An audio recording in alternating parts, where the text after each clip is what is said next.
পেটে জন্ম নিল। আব্দুল কাদের জিলানীকে জিজ্ঞাসা করা হয়েছে, আপনি এত বড় আলেম কেমনে হইলেন? আব্দুল কাদের জিলানী কয়, আমি জানি না, এটা জানেন আমার মায়ে।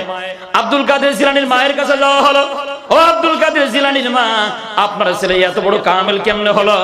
আব্দুল কাদের জিলানী কয়, আমার মায়ের জিগাও। এবার মায়ের জিজ্ঞাসা করার পরে আব্দুল কাদের জিলানী রহমাতুল্লাহি আলাইহির মা বলেন, বেটাগিরি আমার ছেলের না, সব বেটাগিরি আমি মায়ের। সুবহানাল্লাহ। এইবার মা বলে, শোনো, কেমনে আব্দুল কাদের এত বড় কামেল হয়ে গেল? আমি মা রাতে দিনে মিলায়া যতবার আমার আব্দুল কাদেরকে দুধ খাওয়াইছি, প্রতিবার নতুন নতুন করে ওযু করে তারে দুধ খাওয়াইছি।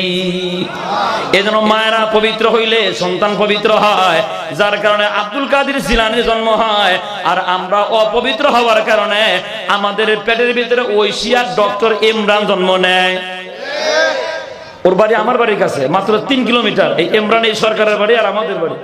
মনে রাখবেন, অনেক মানুষ এমন ছিল যাদের যাবজ্জীবন সাজা ছিল, এই জানোয়ারের কারণে শাহবাগ চেতাইয়া তাদের ফাঁসির মঞ্চে ঝুলাই দেওয়া হয়েছে। 100% এরা মার্ডার কেসের আসামি। বলেন কি কেসের আসামি? হ্যাঁ, শুধু এই ফাঁসির মধ্যে ঝুলাইছে এমনটা নয়, 5 মে শাপলা চত্বরে ওদের বুদ্ধি দিয়ে আমাদের রক্ত ঝরেছে। শাপলায় মতিঝিলে আমাদের রক্ত ঝরেছে। গুজরাটের কসাই মোদিকে বাংলাদেশে এনে আমাদের রক্ত ঝরানো হয়েছে। সাতকে জোর করে বাংলাদেশে এনে সাত বিরোধী আন্দোলনে আমাদের রক্ত